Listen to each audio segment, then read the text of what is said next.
fruits, meat, and clean water for drinking and regular bathing. Under European enslavement, Africans endured regular starvation, poor diet, excessive salt, derived from salted meat, salted pigtail, and salt fish. Women were given extra salt fish as rewards for childbirth. We are addicted to salt. Indaba, where knowledge grows, is hosted by the Emancipation Support Committee. Be listening on Talk City 91.1 FM this Wednesday at 8 p.m. And it is about that time, 8 p.m. in Trinidad and Tobago, joining us on the live stream and on your airwaves. This is Indaba, hosted by the Emancipation Support Committee. Looking forward to this evening's conversation that, trust me, is definitely going to have your minds running. Let's go across to the team.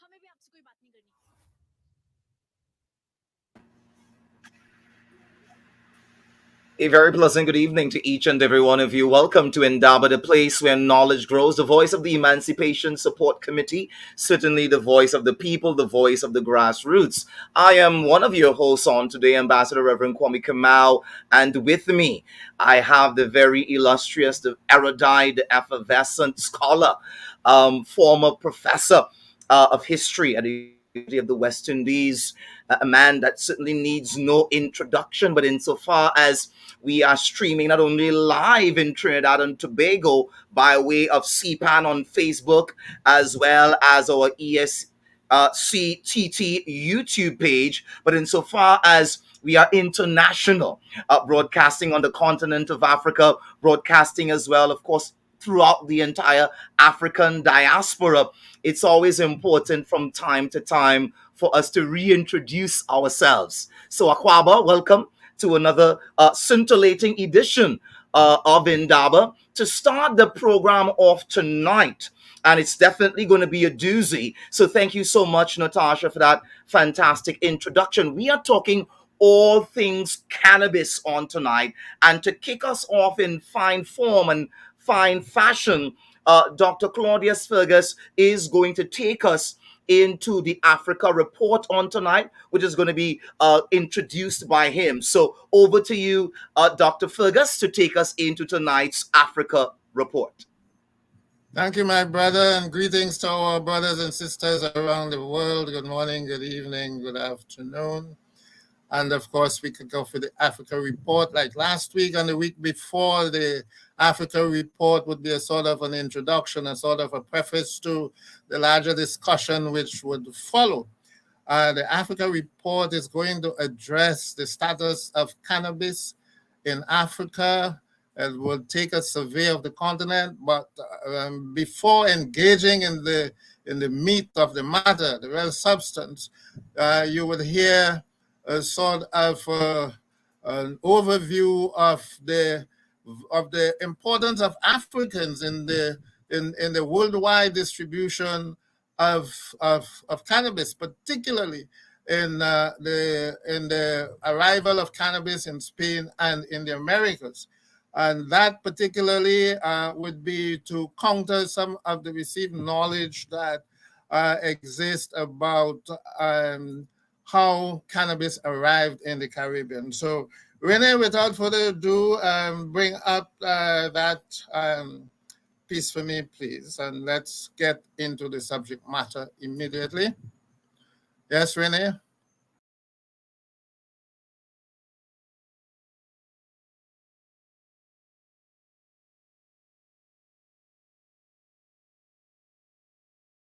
Treat up to 700 diseases, and is the basis or the foundation of nearly all of the pharmaceutical drugs that are sold in the chemists. All currency, all paper currency is made using marijuana notes, marijuana paper, which is tougher than paper made from trees by about probably tensions of about 70. Marijuana is the basis for the apparel industry. All military wars that have been fought, the uniforms that are used are made from marijuana because they last much longer than those made from cotton. All tarpaulin that is used for military trucks is made from marijuana. That was Gwada Ogot, Kenyan advocate for legalization of cannabis on Radio Spice, Kenya. In this week's Africa Report, we consider the status of the recent global trend towards legitimization of cultivation, usage, and trade in cannabis. Cannabis sativa, the most common species of cannabis in Africa, has a long history of cultivation and multidimensional usage across the continent. There are many indigenous strains of the plant with local names, such as Chamba in Malawi, and Banje in Mozambique, Daga in South Africa, and Matekoane in Lesotho. The international market knows them by colonized names such as Durban Poison, Malawi Gold, and Red Congolese. Most African strains of cannabis, such as these, have very high levels of THC and THCV, up to 27%. Personal usage was customary and widespread up to the beginning of the scramble for Africa that accelerated the conquest and colonization of Africa. The earliest record of cannabis use is for Kemet or ancient Egypt, where it was known as Shemshemet. Throughout the Pharaonic era, the main usage was medicinal, religious, and industrial. Cannabis was socialized in the rest of Africa long before European contact. The received knowledge among Caribbean peoples is that cannabis was brought by Indian indentured laborers. It is true that they brought Indian strains of cannabis and introduced the term ganja, but cannabis in the Americas did not originate with them. Received knowledge is that the term marijuana was coined in Mexico from the Spanish marihuana, which translates into Mary Jane, or from the Mexican Nahuatl word malijuan, meaning prisoner. Interestingly, there is no study that proves that the term marijuana was used in Spain to identify cannabis before or after Spain's invasion of Mexico. It is true that Spanish colonists brought cannabis from Spain, but cannabis sativa in Spain was introduced by the Moors in the 8th century, so that we have another African factor in the spread of cannabis in Central America, indirect in this case. Consider also that archaeological evidence for cannabis in Mexico predates the arrival of Europeans. So, could it be that Mansa Abubakari II and his Mandinka explorers brought West African strains of cannabis with them in the 14th century? It would have made sense to include cannabis and cola on board their ships, considering the hardships they knew they had to endure on the voyage. An alternative explanation for the origin of the name marijuana is that it derives from Riamba of the Bashilange people of Congo. Bashilange called cannabis Riamba, pluralized as Mariamba. So central was Riamba to their culture that they called themselves Ben Riamba, meaning sons of the hemp or sons of cannabis.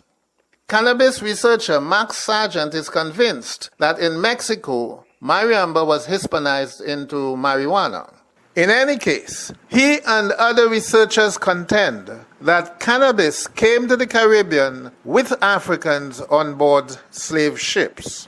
In the early colonial period in Africa, cannabis cultivation, use, and trade were accepted in law. From the 1890s, colonial planters, miners, and missionaries began calling for legislation to curb the use of the herb.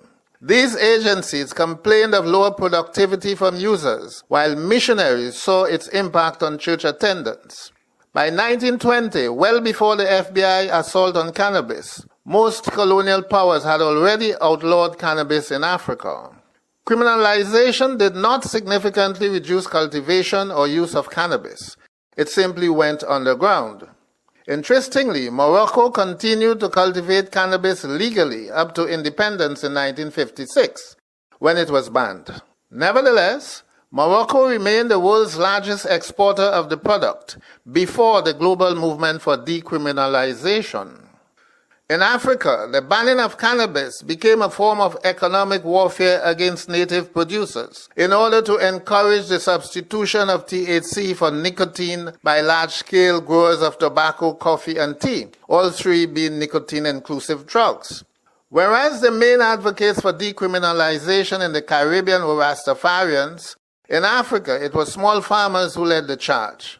With the rapid advance of climate change, cultivation of cannabis has become much more critical to the survival of small farmers in many African countries.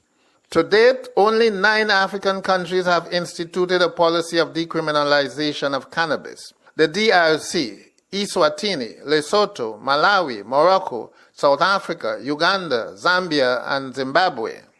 Decriminalization in Africa has taken a different form from the Caribbean. In the main, change is not underpinned by new laws, so that it is more accurate to speak of licensing rather than legalizing or decriminalization of cannabis. Only in South Africa were the colonial era laws changed to allow for homegrown cannabis in private places, whether private means home or other private places. In 2021, Morocco legalized the use of cannabis for medical as well as cosmetic and industrial purposes, but private use remains criminalized. In the 7 other countries, governments simply circumvented existing laws to grant licenses to individuals and companies to grow, research, and export cannabis. In some instances, licenses are awarded without government regulations. Everywhere, the cost of licenses is prohibitive to small cultivators.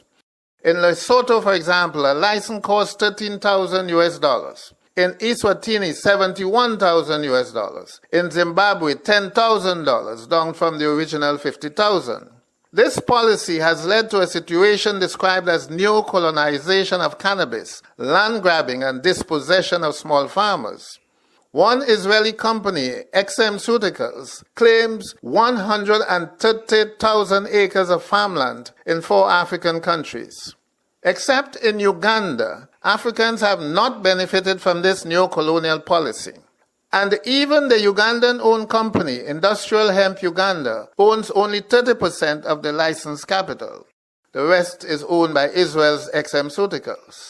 In 2018, a Rastafarian activist in Lesotho sued the government to decriminalize cannabis after a licensed company exported its first shipment of the herb. The foreign purchasers of cannabis licenses are mainly companies and individuals from Canada, the UK, Australia, and Israel. African cannabis is highly prized in the global market, especially the Durban Poison and Power Plant, Malawi Gold, and Morocco brands. Advocacy for decriminalization is ongoing in several African countries.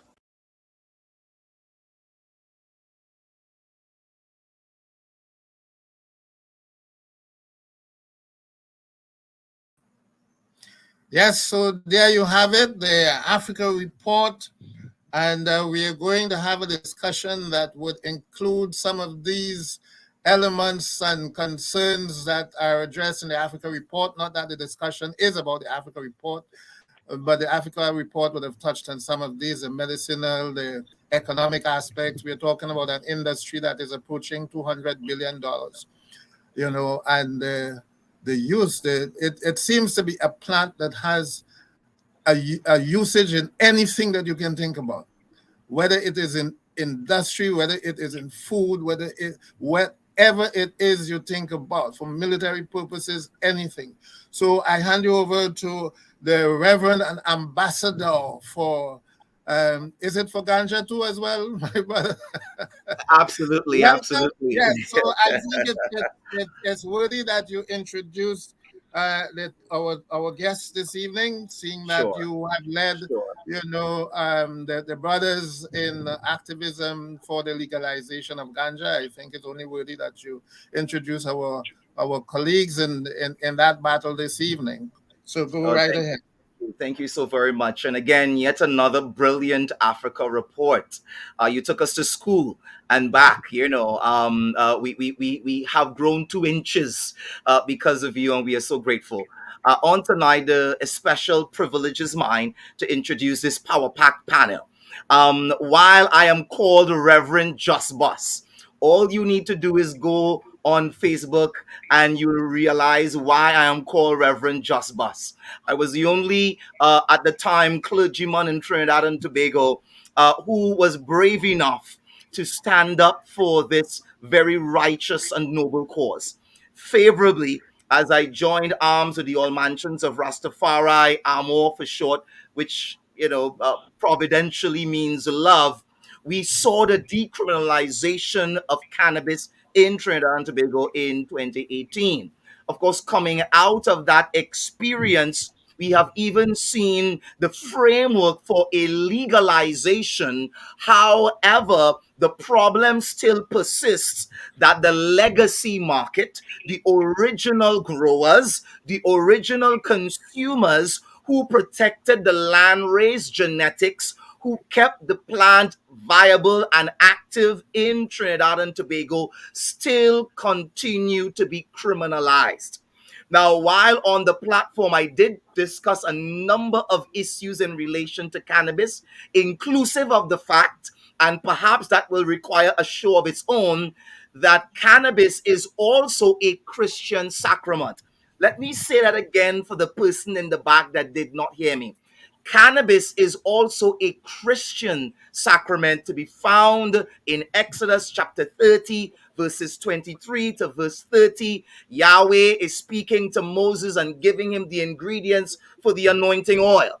And in giving him those ingredients, Kaneh Bosem, as it is said in Hebrew, is listed there very prominently, some 250 shekels of it to be used in this oil infusion, which anointed every single member of the priesthood, every king and every anointed person would have had to have this, every anointed furniture. So when Christians and when persons who practice Judaism are anti-cannabis, they do so only because they are void of the historic receipts in terms of the fact that it is a sacrament for them. That said, on tonight, we have locally uh, an empress that really needs no introduction to the legacy market, whether it's the growers or the consumers. Even our very own Natasha, who introduced us on tonight, was like, "Hey, Queen Sis," reaching out to her because she's known. She's what we would call a cannabis connoisseur par excellence, and so former or perhaps still acting, she'll advise us, member of the All Mansions of Rastafari, of course, an activist with regards to cannabis decriminalization, legalization, and all of its forms of utility. Also, an entrepreneur. She would correct me and say, I'm a cannapreneur, not just an entrepreneur, I'm a cannapreneur. Of course, she is the founder of Stay Calm. It's a plant.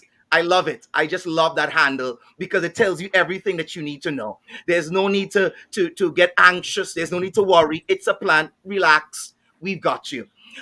Joining us, of course, in the US of A on tonight, we have Dr. Rachel Knox, endocannabinologist. Yes, endocannabinology is the specialty science of using cannabinology medicine to treat various disease. And so she is a specialist in that area. Dr. Rachel Knox is both an MD and an MBA, so she's brilliant squared. That's how I put it. Of course, she's joining us on tonight, I think from California, if I'm not mistaken, but originally from Oregon. We are definitely going to be hearing from Dr. Rachel as we proceed. And all the way in South Africa, and thank you for staying up this hour of the morning. It is after 2 a.m. there in Johannesburg. In Africa, we say Joburg. So we wanna reach out to the Joburg Massive, to all of the South Africans tuning in tonight, Her Royal Highness Nikiwe Bam, and the executives of the African Young Indigenous Leaders tuning in on tonight. You will be getting calls after this. I'm very, very sure. We have Teboho Klopane. And so we are so happy to have him on tonight. He too is an entrepreneur. He's a healer.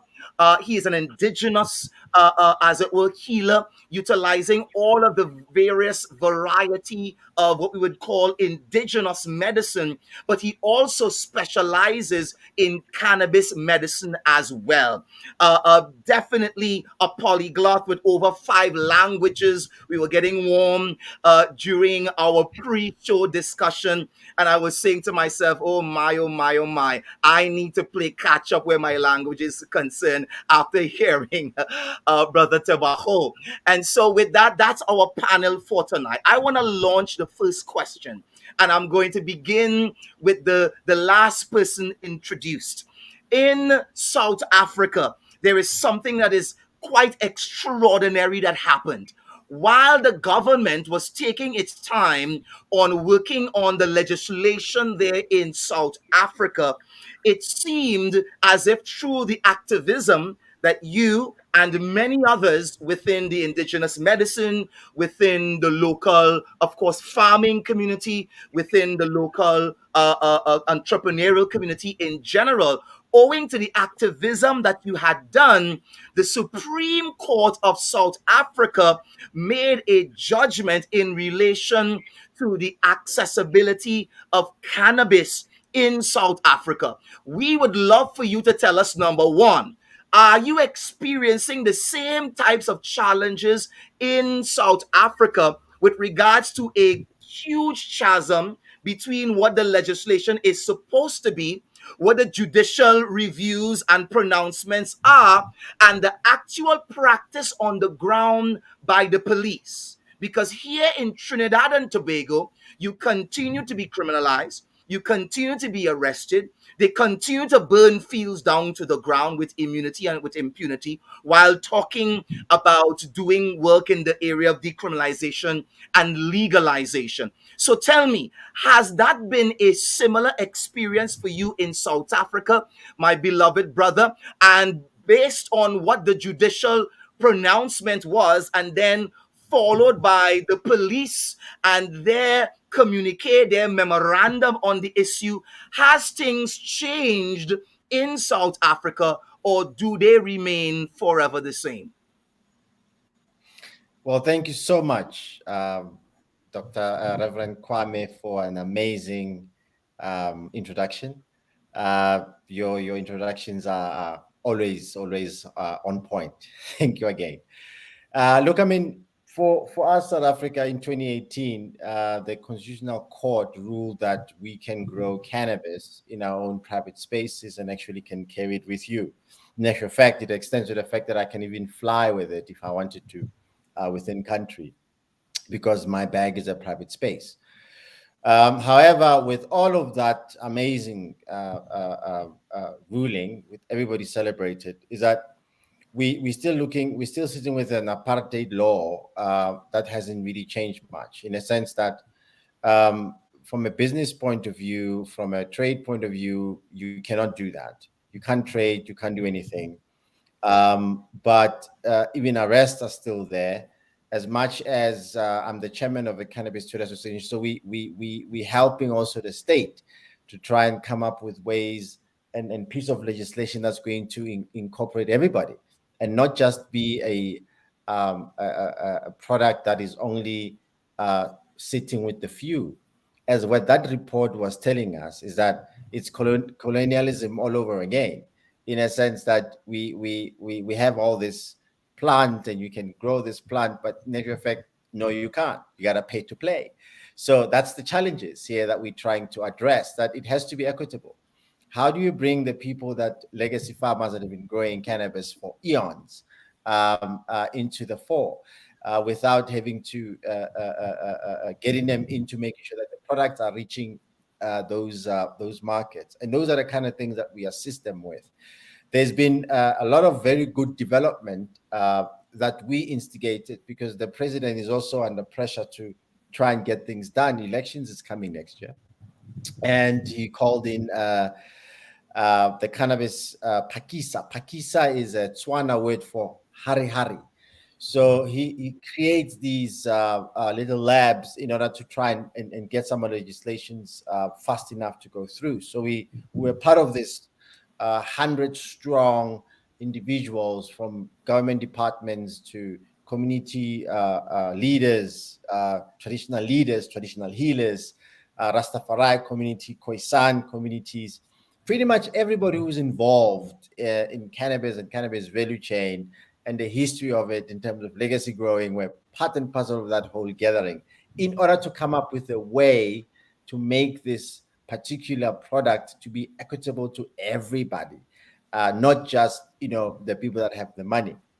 And in that gathering, some of the things that we were pushing for was moratorium on arrests. You've got a constitutional court that said that this is decriminalized. I can have it in my private spaces. I can have it in my car. I can plant it. I can do anything I want with it in my private spaces. At the same time, it does not say what quantities there is. So you cannot necessarily come and arrest people when literally you cannot even charge them for it. If it's decriminalized, what law are you breaking? Makes no sense. So those are the things that we're trying to get them to agree on, and we managed to do so. So by end of August, we've got that moratorium, nationwide moratorium by the South African police, literally saying stop arrests. And if you do arrest and you find out it's a frivolous arrest, we're gonna come after the police that actually have done so. So that on its own, it's coming in and it's slowly sinking in. So we're seeing a little bit progress, but there are still pockets of arrests that are taking place all around. And it makes no sense because, again, it's the lack of communication, I would imagine, between the police and obviously the troops on the ground. But having said that, there's a lot of progress that we are making. Having said that, there's a lot of challenges we are having at the same time. And it's balancing those things and making sure that you've got a equitable growth into the market. You've got people that are farming and coming in and taking those products and trying to put them into the market as it is. We don't have a dispensary model here. We dabbled around very few things. We've got Section 21, for example, which is a program that was created by the Department of Health, where you can then be able to, through your doctor, with a special dispensing, you're able to get your cannabis. Now, the traditional healers in this country are now, through this communication, are able to now dispense freely their cannabis to their patients without having to be marginalized or arrested by the police. So it's been really very interesting development in those directions so far. Oh, I want to highlight a couple of things there, even as I bring Empress Q in. Empress Q, we fought hard. You were our public relations officer leading the charge. The largest cannabis rallies, perhaps anywhere, were hosted by the all mansions of Rastafari, and you were front and center as the Empress, leading that PR charge with regards to same.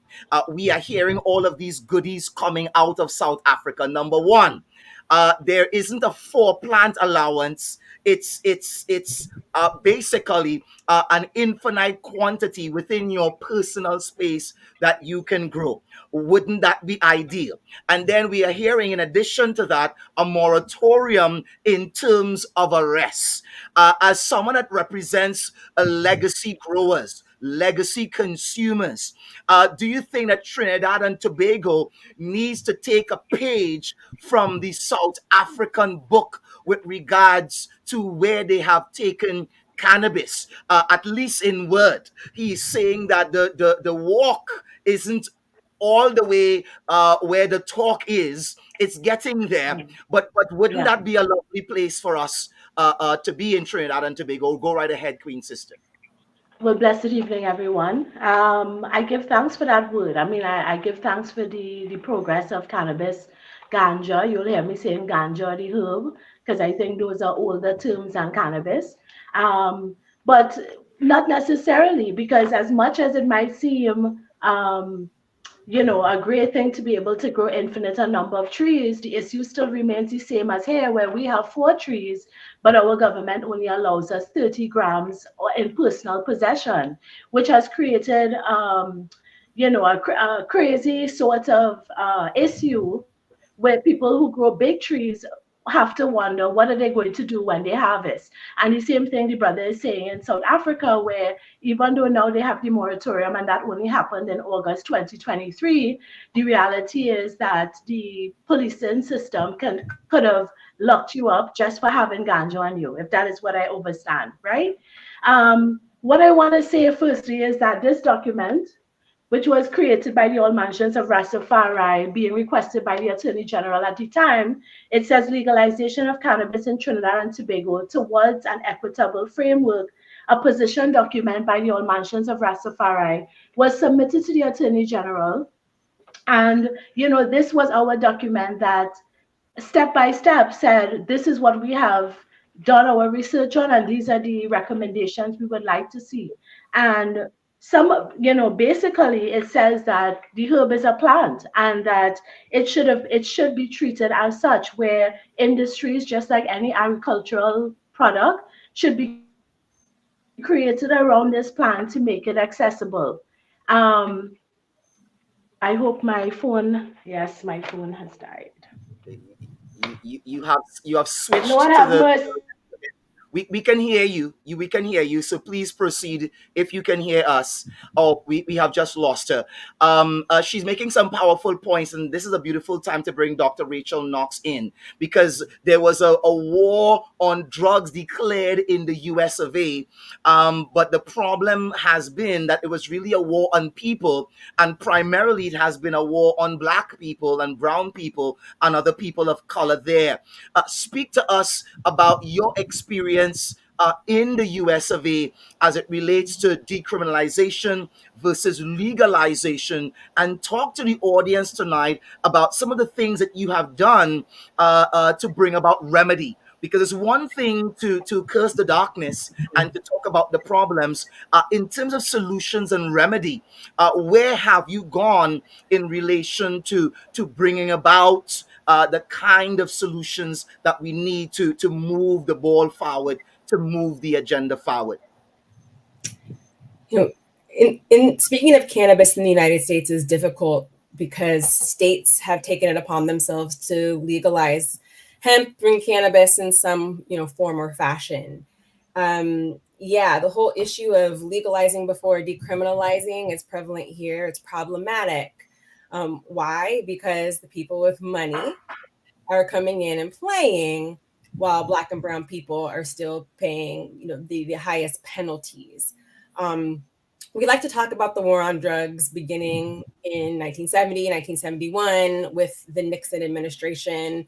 It started well before that. But what was particularly sinister about the Nixon administration is that they were intentional about criminalizing cannabis in order to justify criminalizing Black and brown communities. And there are, in the grand scheme of things, the grand scheme of events, opportunities, plans to disenfranchise Black people in America broadly, cannabis was a prolific tool that they could use to do that. And I like to say the war on drugs, which really is the war on people, not by way of all drugs, but specifically cannabis, decade after decade, has, I think, unilaterally, most powerfully torn apart the Black family, right? I like to say it took the breadwinners out of homes. It depleted resources in our communities. The stress of criminalization in our community has literally caused mental and physical disease, illness, right? PTSD runs rampant in our communities. We're now calling it a racial trauma by way of this enforcement against drugs. And speaking as an endocannabinologist, I came to understand that the stress caused by way of the war on drugs in our community, in the eradication of cannabis, has resulted in what now science is calling endocannabinoid deficiency syndromes, maybe more broadly, endocannabinoid system dysfunction. We are able to test the circulation of several cannabinoids our body makes on their own in various diseases. PTSD, for example, in PTSD sufferers, there is a lower level of circulating anandamide. Anandamide was the first internal cannabinoid, a cannabinoid our body makes on its own to be discovered, right, uncovered. And so I think it's so ironic, right, that our very disease, our very illness in our country is caused by a process, the war on drugs, that can be treated with cannabis itself. because cannabis, full of cannabinoids, terpenes, flavonoids, other molecules, work directly and indirectly around the endocannabinoid system, which is dysfunctional in many of our common but very difficult to treat illnesses that are disproportionate in the Black community. So we can literally begin by use, right? We can literally use this plant to treat the very conditions this endless trauma has caused to our community. And it's that connection, that missing that connection, that frustrated me many years ago now, that inspired me to get involved in this space. Because in the legalization, decriminalization conversation, we are failing to recognize how criminalization has caused disease. We're not talking about legalizing and first decriminalizing as a public health issue, but that's exactly what it is. It is a public health issue. Criminalization has destroyed the fabric of our community. It is a health equity issue. And if we don't start to think about reform in terms of what will reform do to provide restitution to our thinking, to our being, then we're not having the right conversation. Reverend, I'll sort of sum up, my activity now through the conversations I'm having around the latest event here in the United States, which was the Department of Health and Human Services making the recommendation to the DEA that cannabis should be rescheduled, that we should move cannabis from Schedule 1 to Schedule 3. And that's that, right? So that's the big conversation right now. Forget the bills that are sitting in Congress right now, trying to decriminalize while legalizing, right? While creating some regulations to legalize the plant and the people who use the plant. But our administration has focused on studying its schedule, and changing it to Schedule 3 does not do a couple things. It does not decriminalize, and it doesn't at the federal level, and it does not force states to decriminalize. What was it? Last year, Pfizer spent $7.6 or $6.7 billion acquiring some cannabis companies. So here come 2023, and we see this recommendation to move cannabis to a Schedule 3 status. Well, that opens up research. And by way of research, that might open up some, cannabinoid-derived drugs on the horizon. I would put us several years out from that. And the argument is that improves patient access. But again, it doesn't incentivize decriminalization, and actually does nothing for the patients and the healthcare providers on the ground in each state when it comes to choosing whole plant cannabis. We have to make that distinction now. Okay, so we move cannabis to Schedule 3. Pharmaceutical companies are developing cannabinoid-specific drugs. It might even be covered by insurance. That is well and good for patients for whom those products work. The overwhelming majority of people who consume cannabis, and we have the evidence to actually demonstrate this, Powerful. They prefer the plant. Patients prefer the plant. The plant has a higher efficacy. It's more broadly tolerated. So if we're talking about rescheduling without addressing decriminalization, civil rights issues for patients, and even those operating within the legal, medical, and adult use industries, and we're not talking about ways to preserve personal use. That's home growing, that's home preparing, that's even sharing. If we're not thinking of the ways to protect all the types of use of this plant, we're going to lose this fight. I really think if we reschedule, the federal government, even state governments, are not going to have the political or social will to deschedule or decriminalize later. What is your ask? If you could sum up your ask, what would it be, Dr. Rachel?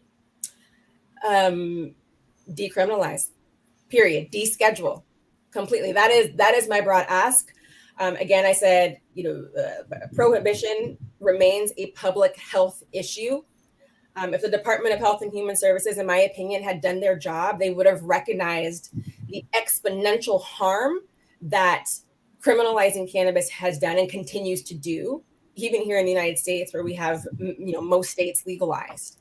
If we do not stop the harm, decriminalizing and descheduling, then we're going to continue to perpetrate the harms that are causing illness in our communities. I think the war on drugs has played that big of a role in causing the economic and socio-medical problems in our communities, hands down. I think it's that big. So I think really the only way to stop the bleeding is to deschedule. Thank you so much. I want to ask a question. I'm itching to hear what Dr. Fergus has to say with regards to the avalanche of information coming our way on tonight. But there's a question I'm burning to ask Brother Tabajo, and it has to do with the issue of what is referred to as the glass ceiling. We know that there are 4 factors of production: land, labor, leadership, liquidity within a capitalist construct. Because the legalization processes that are being advanced usually come with 100,000 and perhaps plus dollars in fees to acquire license. And then you have to have a certain type of environment within which to grow, an environment that is safe and secure with all kinds of security apparatus. And then you have to have, as it were, track and trace. And then you have to have, in addition to that, a number of other guarantees to ensure, for the sake of those who are the regulators, for those who are going to sign off on your product or on your commodity as having met the standard. Usually it's so high above that of the average John Doe and Jane Doe. It's going to mean that outside of direct foreign investment and investors, the average local farmer, legacy farmer, cannot participate. That is what we have recognized in Trinidad and Tobago. We have recognized that throughout the Caribbean. Have you recognized that in South Africa? 1, and then 2, what is your ask? What is your remedy? How do we correct this?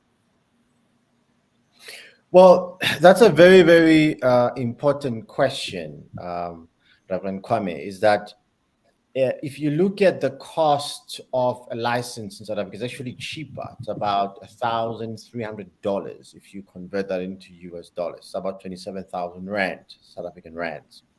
Now, that you think, well, this is cheap, I can get the license. But the trick is that you need to build the facility first before you can get the license. Now, the cost of building the facility, you're looking at a region of about $1 million.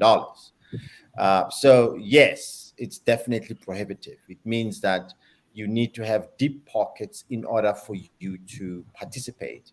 And that is clear to see, in the sense that if you look at all the licenses being issued to date, there's about 300 licenses that have been applied. And out of the 300 licenses, about 80 to 90 that's been issued. Now, those 80 to 90 are all lily white in most cases, meaning that people that actually have access. I need you to stop. I need you to stop right there.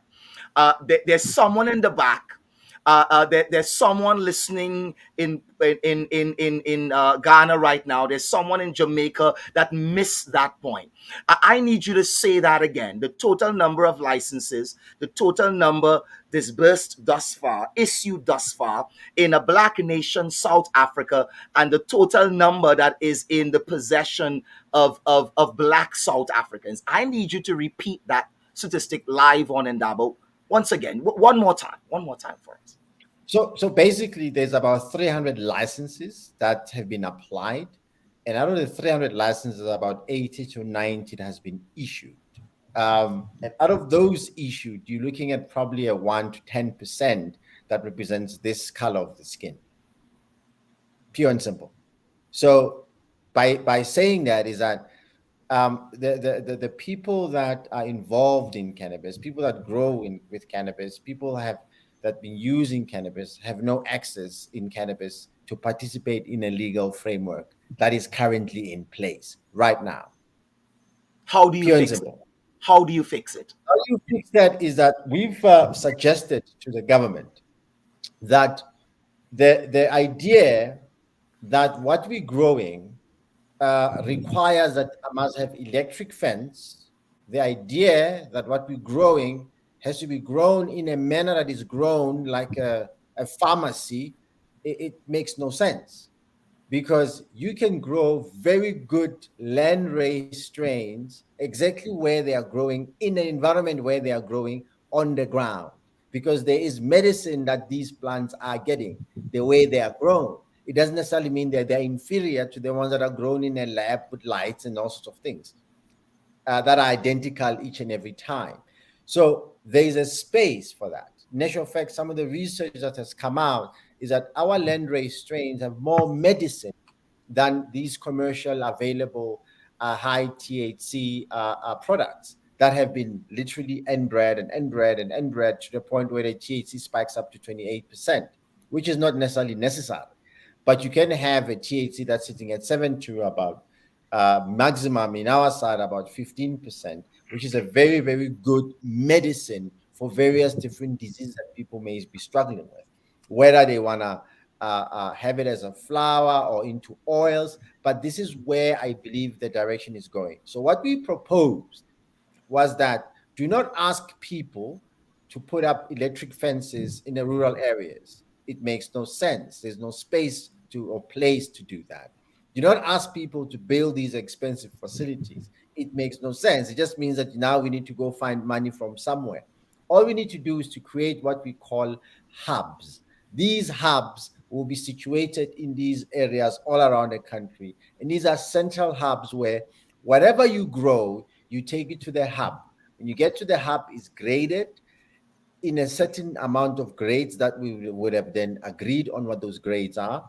And people are then paid equitably for their product. And in that way, you are able to bring the wares and the growth that's coming from these areas directly into the dispensaries, the pharmaceutical, whatever it is. If I'm running an extraction facility, for example, and I'm looking to extract particular plants, and all I gotta do is go to the hub and say, I'm looking to extract THC for this particular need, and I'm looking for THC plants, and then they'll then be saying, these are the THC plants available, they are graded. Now, these hubs, they'll also test for heavy metal and so forth and so on, pesticides and whatever the case may be, in case there's a situation like that. But I can tell you that we've been growing cannabis for a very long time, and these communities are experts. In actual fact, we can learn a thing or two when it comes to GACP in terms of the standard that the West are saying we want this standard. We've created these standards. You should be learning from us, from our standards.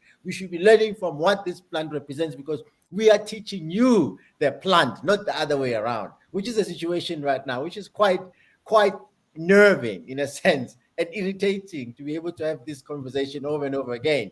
But the main thing is that these are the pathways that we've suggested to the state, and these are the things that we've managed to put together into this pakisa I was telling you about, where we're saying for us to be able to incorporate people that have been left behind, the easiest way is to create these hubs so that we can then be able to plug in. Anybody who wants to stock their cannabis will be able to get it from these hubs, and as well as anybody else who has a license. So it becomes a central place, a central hub where every businesses that is in dispensary or extraction or whatever the case may be will be able to get their cannabis from. Thank you so much. Dr. Fergus, I could ask a million questions, but I definitely want to bring you in at this time. The conversation has been mile high, all puns intended. Tell me a question or comment for our very special guests on tonight. Yes, let me pose two questions. The first to Brother Tibogo. I observe that most of the countries that have instituted some measure of liberalism, towards moving towards full legalization, because as I said in my Africa report, there has been little reform of legislation in bringing about this kind of transformation, right? So most of the countries are in Southern Africa, 6 of the 9 countries. And I want to know if if it's a mere coincidence, or is there some kind of cross-border advocacy going on that, well, I'm not aware of? Is that the what is accounting for that that sort of greater move towards legalization in Southern Africa than anywhere else on the continent? And since we are running out of time, I will ask the two questions one time. So to Dr. Knox, I am I've just a little bit of knowledge about THC and THCV that I know there's a little difference. But is it important to know that difference from a medical perspective as we move towards legalizing, for advocates of legalization and decriminalization of marijuana? And by way of comment, but still, I think I would want to address this as well, because the destruction of indigenous medical knowledge is what we are seeing through pharmacology. This has been going on for over a century, right? I remember the Maoris, they had a virtual missionary who had gone worldwide, complaining about this situation that had been going on in New Zealand, where foreign scientists come and they seek out the indigenous knowledge, then they take the product, convert it into pharmaceutical, and the people do not benefit in any way, not even in terms of recognition. And what I see going on now is the same thing in the decriminalization of marijuana, where people are forced, as Tibogo said, to move away from the natural product, or I think it might be Dr. Knox. You're moving away from the natural product, which has a lot more benefits, to the manufactured product, which is controlled by these, and we shouldn't be afraid to say, these white capitalists, whether it's individuals or corporations. So what are the implications moving forward in terms of that destruction? How do we advocate to put a stop, or at least, to slow down that destruction of indigenous knowledge in terms of the cannabis production and use? Yeah, Tibogo, you can go ahead first. South Africa. Thank you. The interesting thing that we're seeing with these African countries that you are talking about, including South Africa, is that our leaders, they don't see cannabis as a medicine for the nation. They see it as a pariah. They see it as so basically the propaganda has worked really, really well in that department. That's why you see most of these nations that you're talking about, our neighbors, the licensing is around export. Nobody's seeing something that can be used inward. Dr. Knox mentioned something very important, endocannabinoid deficiency, which is exactly the truth, in a sense that we come from an era where, and still is, especially in Africa here, where this plant is growing everywhere, right? And the cows are eating it. We drink milk from the cow.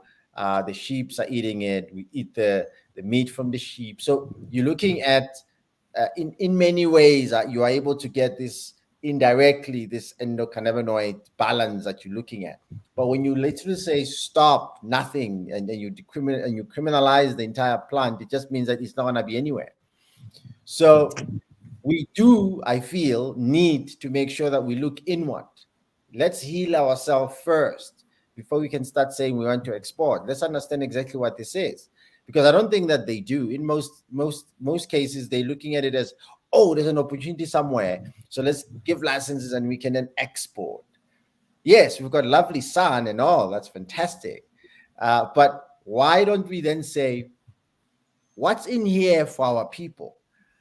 The notion is that if you introduce cannabis or cannabinoids, it doesn't have to be THC, a little bit of it, natural effect in the full spectrum extract of CBD, If you introduce that in your primary health care, you're going to reduce a whole lot of visits again of the people that are coming to the same clinic over and over again for the same problem that you can't find a solution for, that the pharmaceutical industry is unable to solve, right?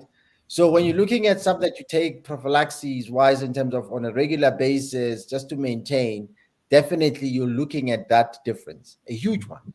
So we're advocating for that. Let's look at inward. Let's have these plants. Let's embrace the medicine of the plant. Let's not look at this plant as this thing that needs to be controlled and contained. We advocating for the plant to be let loose. It must be like a potato. It must be like a tomato. It must be like an apple. Everybody should be able to grow it without any coming to any harm. Why should there be an issue about that? It's a plant after all. You must regulate it to the point at the point of use, not as growing from the ground. This is the reason why you find that you have a pay to play, and you have this whole notion that it's got to be locked up in an electric fence environment. It's got to all these kind of things is not understanding what we're talking about. Let the plant out of the bag and let people just grow the plant and let it reintroduce the medicine capability of this plant. You'll see a reduction in cost of healthcare completely slashed in half. And that's not good news for Big Pharma, by the way. Dr. Rachel. Yeah, no, hence the recommendation, I believe. I mentioned that pharmaceutical company, right? Pfizer spending a lot of money. The pharmaceutical company here in the United States has not had the opportunity to play in this $30 billion generating economy just within the US. That's a 2022 number, 30 billion in sales. States took home 15.4 billion in tax revenue. If you don't create the economy of scale as it is, right, and they have to do that, I think that's why they're maintaining, the criminality of it, because money talks on both ends, right? There's money in criminalization, there's money in, commercialization, and they're just trying to control it right now. And what I find very interesting, I'm gonna tie this to the cannabinoid. The issue of exceptionalism when it comes to cannabinoids. Big business, big pharma, big food, there's steps behind all of the legacy operators, from consumers to cultivators and vice versa.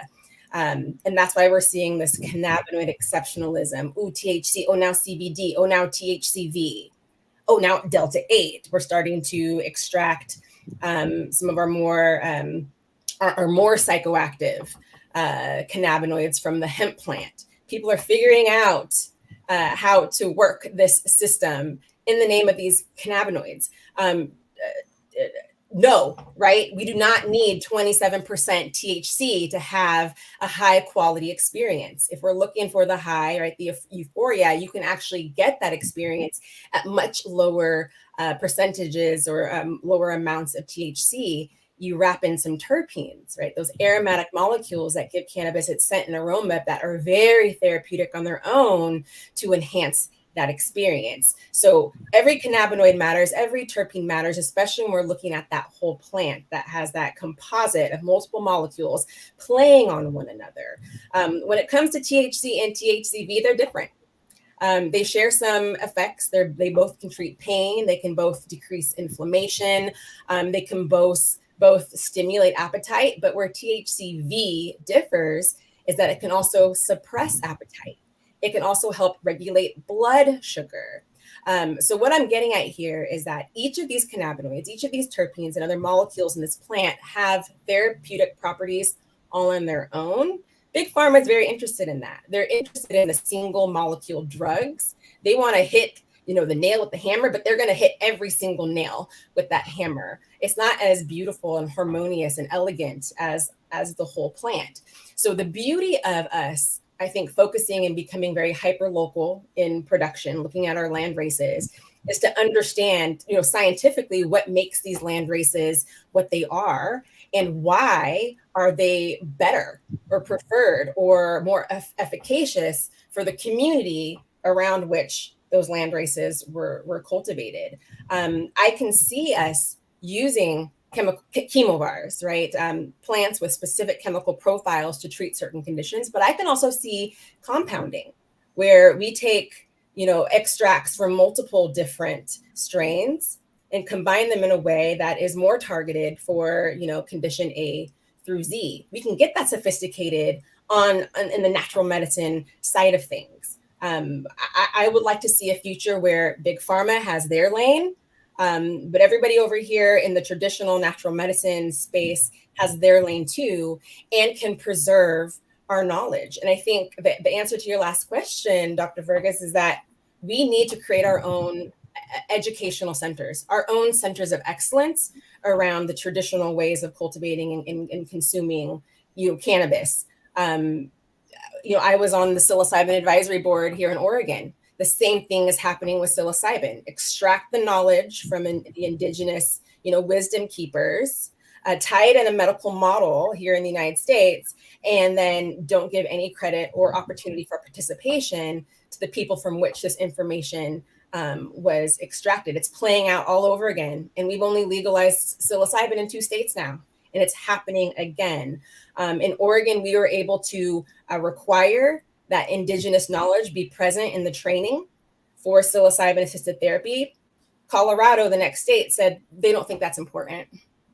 And so they're not going to include that in their required education. So it's going to come down to us and our communities creating our education systems to maintain this knowledge. And there's plenty of healers out there who want to participate and carry this information forward using the best of what the evidence of what conventional science research and applications tell us, but also using the best of what we know to be true too, which is our divine wisdom, our ancient wisdom, our traditional ways that were right the whole time. Oh, powerful, powerful. Just to give kudos to those who are following us by way of YouTube. We've just ended by way of 91.1 FM. We want to thank, of course, Natasha at Talk City for being such a gracious host for us on tonight. But we are getting information pouring into the chat. Sister Tesla Latouche in particular said, we are not having the right conversation. Decriminalize and be willing to lead the evidence for whole plant genetic IP linked to genetic population health value-based core research. Of course, Dr. Rachel Knox is saluting and recognizing that she hit the nail on the head.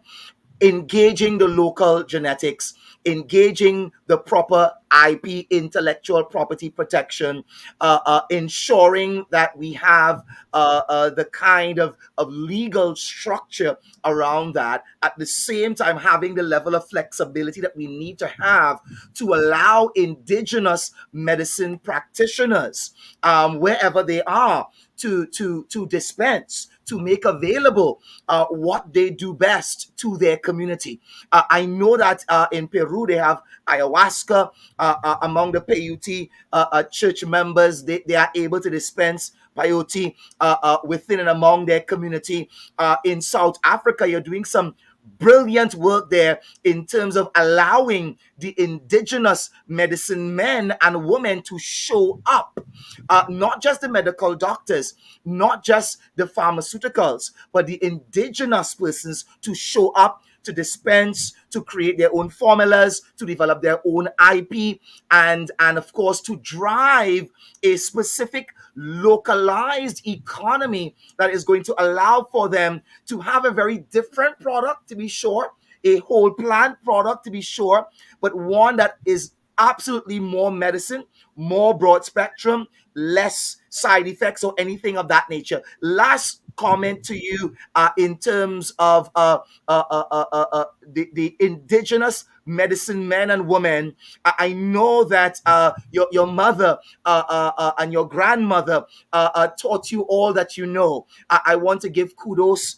to them, even to your grandmother posthumously, for passing on such powerful indigenous information and knowledge. Twofold question to you. One, the importance of indigenous medicine education within what we would refer to as Western medicine and education in general. And then two, the necessity to allow these indigenous sangomas, these shamans, these healers to have that right not only for use, but right of dispensing and right certainly of commercializing, because it is through them that we have the plant in the first place. Tabaho, closing statements in that regard, we'll be so grateful. Well, thank you so much, Reverend Kwame. I think um, I called Western medicine drugs, and I call our indigenous medicine, because that's pretty much how it should be. We're not talking about single molecular formulations, as Dr. Knox has indicated, which is pretty much what these drugs are. A particular compound that they think that is going to do this amazing healing.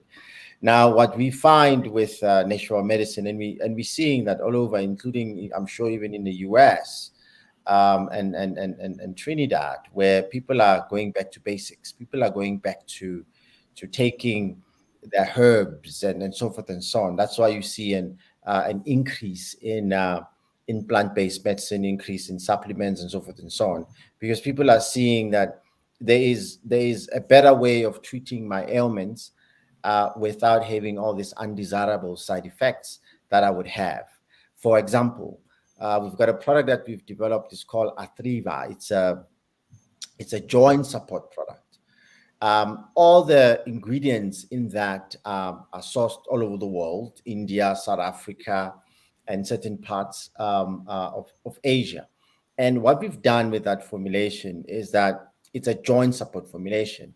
Now, in South Africa, when you have arthritis or anything to do with joints, the doctors will prescribe a diclofenac formulation. Now, the diclofenac studies that have come out is that if you're using it constantly over the period of 10 years, you're going to definitely need a dialysis for the rest of your life, because it starts affecting your kidneys and so forth and so on. So why would you give people something like that? I mean, it makes no sense, right? That you are saying I'm solving one problem, and then 10 years down the line, you're paying for that particular thing that you're trying to solve. Now medical bills are piling up and so forth and so on. You're on your, it makes no sense. So people are moving away from that and are looking for alternatives. So we've got in South Africa a plant which is purported in the world over in terms of its efficacy when it comes to joint support and joint and anti-inflammatory capability. It's called Devil's Claw. In my language, it's called Sengaparile in Setswana. Now, this comes out of Namibia, Botswana, and South Africa. It's a Southern African plant. You can't find it anywhere else in the world. And Germany, it's in the German's pharmacopoeia. And various different pharmacopoeia around the world, because it's actually amazing when it comes to helping with joints. Now, we're using these kind of formulations these kind of plants in our formulations in order to create a very, very powerful elixir of potion that's going to assist people with these kind of things. And there are many of these that we're drawing in. Scaletium, for example, it's very, very good for ability to calm you down. And it's also an indigenous South African plant that we use in other formulations that helps people to relax. We've got a product called Chillax, particularly for helping to just relax. And it in combination with things like ashwagandha and in combination with a very useful plant coming out of Ghana, Griffonia. And when you extract Griffonia on the seeds, you've got 5-HTP, which is actually used again for anxiety treatment. So when we combine all those things, you have yourself an amazing product that does not give you any side effects at all. And a lot of people are using this product with amazing review. So it's important to acknowledge the fact that people are going back to basics purely because they see that our natural medicine, whether it's medicine coming out of the US or medicine coming out of Trinidad, there are indigenous medicines that your grandmother would know to say, Kwame, take this one, it's for X, Y, and Z. And that's the kind of information we're going back to. And that's the kind of uh, uh, uh, opportunity that I had with my grandma when she was still alive to be able to teach me all these things and be able to, you know what I mean? And that's the results how this actually business came about, was to be able to say, I can take that and create it and package it in a form that is acceptable within Western communities and within any communities for that matter. Something that even a physician can look at it and say, I can read what these ingredients are, although they are botanical ingredients, but I can read what they are and I know pretty much what these in general what they can do. So that's the kind of angle that I think the world require, and I think we agree with Dr. Knox in terms of saying that there will definitely be lanes. You're going to have a pharmaceutical lane, and you're going to have this natural plant or medicine healing lane, which I believe that's it's going to grow more and more, and you're going to see that cross the jump around, which is already happening, where the big farmers are now starting to buy this side, trying to control again all these things. So we got to be very wary of these attitudes, and we see it also in regulatories around the world.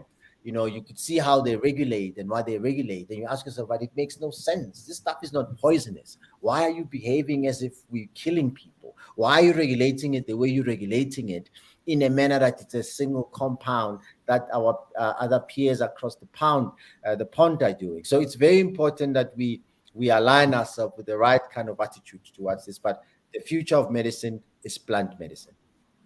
Dr. Knox, closing statements, next steps. Walk us through it. Yeah, for me, my mom always said, we're just gonna have to do it. Let's build our own. Let's build our own. So I think my closing remarks are our next steps. To Boko, you nailed it when you talk about hubs. Then the cannabis health equity movement, broadly the comprehensive health equity movement, that's exactly how we're thinking about moving forward. We're going to demonstrate it. We're going to do it.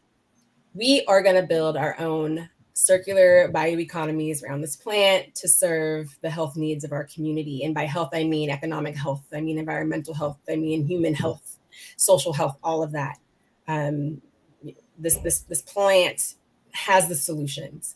But we need to create this movement whereby we are the ones doing, I saw this in the chat, we are the ones doing the research and development. We're the ones producing the products that our communities need. We're the ones either bringing up entrepreneurs or employing people in our community while we're developing all of these solutions for our community. This can look different from place to place. But the point is to, in South Africa, you're talking about some product development and education. Maybe somewhere else it's a farming cooperative. We just need to start somewhere, start cultivating, get our hands in that soil, begin producing the product, begin identifying partners in our community to make products that will have an impact in our community. Start with one. Right? That's our goal, to start with one product, and from that product, create that bioeconomy I suggested, and on our own terms. Nobody's going to do that for us by ourselves. We have to be the stewards. Sure, we might have to do this work within the construct of laws in whatever jurisdiction, region, state, country we might reside in. And that leaves me with my last point. We are all connected. Right. What is happening in South Africa right now should not be happening in a vacuum. We should be communicating what's happening here in Oregon. I am in California at this moment, but what we're building in Oregon with the community in South Africa. And anywhere else, those of us are residing doing this work. We have to share in this process with one another, sharing information, knowledge, tactics, experiences, best practices, etc. So 10, 20, 50 years from now, we have built our circular bioeconomy around this plant, incorporating many others, of course, but in a way that we begin and we can see that proliferation and thus impact. Like I said, they're not going to do this for us. Big Pharma's not going to do it for us. Our governments aren't going to do this for us. Hopefully they'll be willing to work with us so that we have the pathways to achieve the successes we know we can achieve. But that's that. Thank you so much, Dr. Fergus. It falls to you to close us out on tonight. The chat is absolutely lit. Let me just call a few names before I hand over the baton to you. Akua, Afua Rudder, I see, of course, Tesla Latouche out of Canada. Slash the US, I see Bongo Greece out of St. Lucia. I see the ambassador to the US of A on behalf, of course, of the Yoruba people, Dr. Kalfani himself. I also see in the chat a distinctive lady as well as others. Too numerous to mention. If I didn't mention you, please don't throw me under the bus. I see the mayor of Bahamas also in the chat, Ras Jamiki, the prophet there. I know that you all are doing work in terms of legislative reform.